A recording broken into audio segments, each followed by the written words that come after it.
Mr. Brose, I want to draw your attention to this chart. Basically, here you see large gaps with China in producing everything from ships to ground launch intermediate range missiles to submarines to drones. I got to say that I want to ask you, these systems are all critical for deterring a conflict in the Indo-Pacific. Wouldn't you agree? I would. I want to draw your attention to one of these gaps, namely the gap in intermediate range missiles, ground launched. We were prohibited from building these missiles for over 30 years through a treaty we signed with the Russians. These missiles are essential for deterrence because they can move and hide easily and hold an adversary at risk without using riskier ship and air-launched platforms. So while we were constrained by this treaty, Mr. Brose, the CCP built the world's largest arsenal of these particular types of missiles, creating this huge missile gap. Isn't that right? Yes, sir. With these gaps in each of these areas, would you agree with me that we're inviting aggression by the CCP? I would. Let me turn your attention to another topic, and that is, how do we overcome, potentially, these production gaps? This, in my hand, is an aluminum casting. It was made in Franklin Park, Illinois, not far from my home in Schaumburg, Illinois. It's called a heat sink, and actually thousands of these are actually embedded in every tank treads, to prevent them from overheating. Ms. Najib Locke, castings like this, as well as forgings, are used in over 90% of our key weapon systems, right? Correct. Well, let's look at the state of the U.S. and Chinese casting industries. As you can see from this chart, it turns out China produces over 5 times the number of these castings than the U.S. And now DOD says it actually relies on Chinese castings for some of their own weapon systems. So, Ms. Najib Locke, as a country, we've actively outsourced the entire production, almost the entire production of these castings and forgings to China, and essentially invited this particular discrepancy, right? Correct.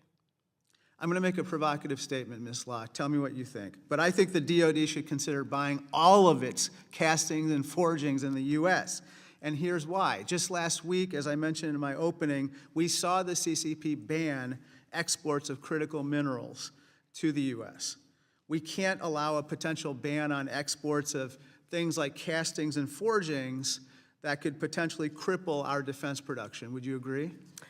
I would agree, Ranking Member Krishnamoorthi, and I would say that in addition to making sure that we buy, we must make sure there's a supply of U.S. manufacturers in the casting and forging sector, which means investing in what is often a capital-intensive industry and pivoting the rare earths or the raw materials needed for these tools. Some innovative companies like Dark Hive and the Maritime Operations Group are looking at new ways in which to use different materials to pivot that dependency on the PRC to other allied nations so that we can onshore that manufacturing capacity of casted and forged parts.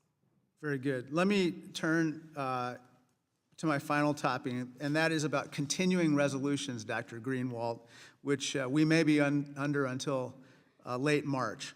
Dr. Greenwald, under CRs, DOD can't start new contracts or increase production of existing systems, right? That is correct. Chairman Xi Jinping wants the PLA to be ready to initiate conflict by 2027 with regard to Taiwan.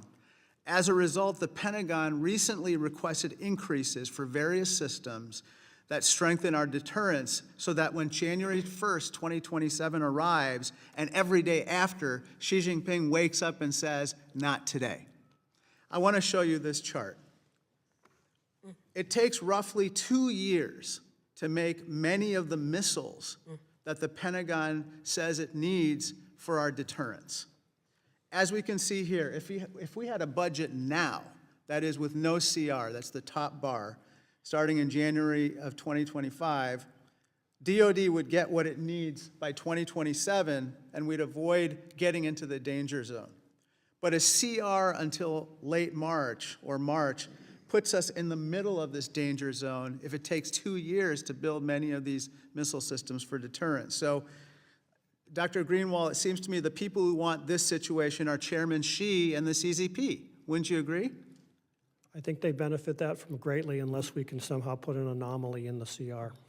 Well, Mr. Chair, if we keep having CRs, we might as well call them CCP resolutions, not continuing resolutions. We should not be doing this. We must pass a budget now. Thank you, and I yield back.